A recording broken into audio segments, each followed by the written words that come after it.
এই উম্মত জাহান্নামে যাবে কিন্তু হাত কড়ি থাকবে না। এই উম্মত জাহান্নামে যাবে পায়ে বেড়ি থাকবে না। এই উম্মত জাহান্নামে যাবে গলায় শিকল থাকবে না। এই উম্মত জাহান্নামে যাবে চেহারা কালো হবে না, অথচ জাহান্নামীদের চেহারা কালো হবে। এই উম্মতের চেহারা কালো হবে না, একজনের চেহারা কালো হবে। ফেরেশতা জিজ্ঞেস করবে, আল্লাহ চেহারা তো ঝকঝকে, গলায় নাই শিকল, পায়ে নাই বেড়ি, হাতে নাই হাত করি, এটা আবার কি পাঠায় দিলেন? আল্লাহ জবাব দিবে, আমার বন্ধুর উম্মত খবরদার। তো ফেরেশতা মালিক জিজ্ঞেস করবে, দারোগা হাত করি নাই কেন? বলছে, যেই হাত উঁচুতে ব্যবহার হয় ওটা হাতের হাত করি লাগে না। যেই পা মসজিদের দিকে চলে ওই পায়ে বেড়ি লাগে না। যেই কপাল আমার কুদরতি পায়ে জীবনে একবারও আমাকে পাওয়ার জন্য ঠেকায়া দিছে, সেজদা করছে, ওই চেহারা কোনোদিন কালো হয় না, গলায় কোনোদিন শিকল লাগে না, জায়গায় আগুন লাগাবে না। খবরদার চেহারায় হাতে পায়ে, বাকি শরীরে লাগা দাও। আগুনকে যখন মালিক হুকুম দিবে ধরার জন্য, আল্লাহ আমাদেরকে শিখায় দিবে, স্মরণ করায় দিবে, আমরা কলেমা পড়তে থাকবো। আগুন আসবে আর যাবে, আসবে আর যাবে, ধরবে না। একবার, দুইবার, তিনবার হবে। মালিক পোড়া চার্জ করবে, লাঠি চার্জ করবে, ধরিস না কেন? তো আগুন বলবে, লাইসালি সুলতানুন আলা মান ক্বালা লা ইলাহা ইল্লাল্লাহ মুহাম্মাদুর রাসূলুল্লাহ। এই কলেমা যে পড়ে তাকে ধরার ক্ষমতা আমার নাই। নিজে কি করবে? ইমাম কুরতুবী রাহমাতুল্লাহ আলাইহি লেখছেন, ফাআমাতাল্লাহু মাউতাতান, আল্লাহ আমাদেরকে ঘুম পড়ায়া দিবে। মৌতের যেরকম ঘুমের দোয়া, মৌতের দোয়া আর ঘুমের দোয়া একই দোয়া। আমরা ঘুমের দোয়া পড়ি, আমুতু ওয়াহিয়া, আল্লাহ মরতে চললাম, কাল সকালে উঠাইলে উঠবো না, হলে আর কিয়ামতের আগে উঠবো না। তো ঘুমো মৌত, আল্লাহ ঘুম পড়ায়া দিবে। আযাব ভিতরে কোম্পানি করে আল্লাহ বাহির করে নিয়ে আনবে। নবীর সুবাদে, নবীর সুবাদ। হায় হায় হায়, একটা পর্ব এরকমও আসবে, জানি না নারায়ণগঞ্জের মানুষ বুঝবে কি বুঝবে না। একটা পর্ব এরকমও আসবে, নবীর সুবাদে একটা পর্ব এরকমও আসবে, নবীর সুবাদে এরকম একটা পর্ব আসবে। আল্লাহ জিবরিলকে দায়িকা বলবে যে আরশের সাথে কান লাগাও। তো দেখবে যে আরশের সাথে কান লাগা একটা ক্ষীণ আওয়াজ আসতেছে, যেখান থেকে বলতেছে, হান্নান মান্নান আনকিযনি, ও হান্নান মান্নান আমাকে বাঁচানা। তো জিবরিল বলবে, বড় ক্ষীণ আওয়াজ, হান্নান মান্নান বিনা বাঁচাইতে বলতেছে।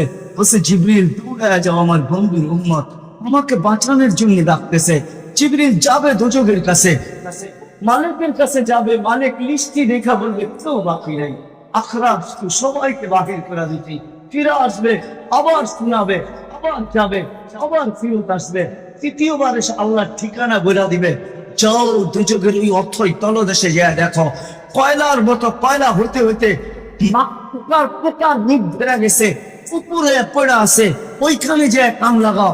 তো দুজনে যে কান লাগাবে, তো দেখবে ওইখান থেকে ক্ষীণ আওয়াজ বাহির হইতেছে, ইয়া হান্নান ইয়া মান্নান আনকিযনি, ও হান্নান ও মান্নান আমাকে বাঁচা না। ওই আওয়াজ আল্লাহর আরশের সাথে এসে টক্কর মারবে, ওইখান থেকে উঠায় নিয়ে আসবে। বলবে, আমার বন্ধুর উম্মত উঠায় নিয়ে আসে। আমি ওয়াদা করছি আমার বন্ধুকে রাজি করে ছাড়বো। আমি ওয়াদা করছি লা ইউতি বিহি উম্মতি, তার উম্মতের ব্যাপারে আমি কপালে ভাঁজ করতে দিব না। আমার কথা কিন্তু শেষ জায়গায় চলে আসছে। ওই রসুল, ওই নবী আমাদেরকে আল্লাহ দিয়েছেন আমাদেরকে জান্নাতে নিয়ে যাওয়ার জন্য।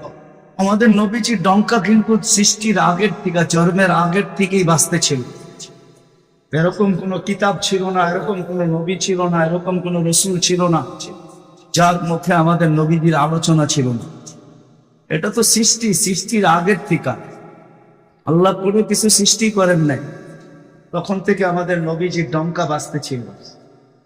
আল্লাহ দুইটা সেমিনার করছিলেন, যেরকম আজকে আপনাদের এখানে সেমিনার। একটা সেমিনারে আমরা সবাই ছিলাম। আল্লাহ প্রশ্ন করছিলেন, আলাস্তু বিরাব্বিকুম, আমরা বলছিলাম ক্বালু বালা। আরেকটা সেমিনারে আমরা ছিলাম না, শুধু আল্লাহ ছিলেন, সমস্ত নবী রসুল ছিল, আল্লাহ বক্তা ছিলেন, দর্শক নবী রসুলরা ছিলেন। আর আলোচ্য বিষয় আমাদের নবীজির ডঙ্কা ছিল। ডঙ্কা বোঝেন? আমাদের নবীজির প্রশংসা ছিল, শান ছিল, শান।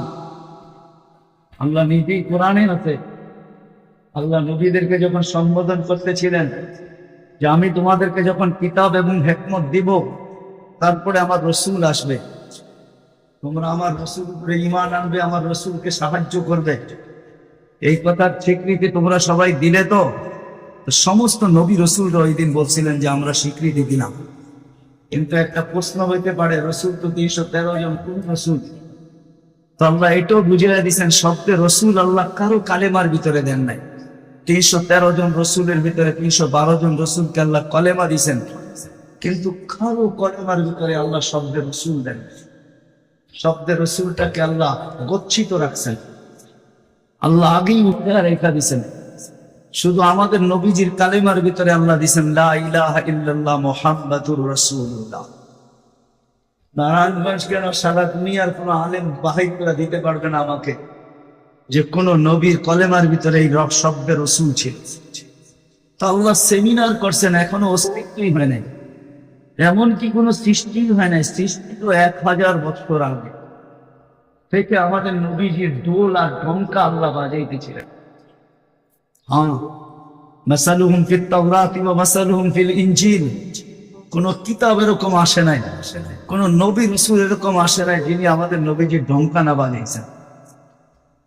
বুঝানোর জন্য বলতেছি, দানিয়েল আলাইহিস সালাম একজন নবী ছিলেন।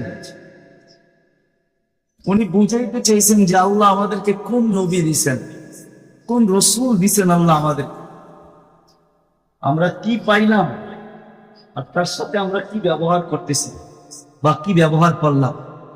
ওই রসুল দিছেন আমাদেরকে আল্লাহ, যার হাতের ছোঁয়া না। দানিয়েল আলাইহিস সালাম জানতেন ওই রসুলের হাতের ছোঁয়া আমার নসিবে জুটবে না। উনি আল্লাহর কাছে দোয়া করছেন, আল্লাহ আমি ওই রসুলের হাতের ছোঁয়া চাই না, কেননা এটা কবুল হবে না, কমসে কম ওই উম্মতের হাতের ছোঁয়া হইলো আমাকে দেন। উনি শুধু আমাদের হাতের ছোঁয়া চাইছেন, উম্মতের হাতের ছোঁয়া। আবু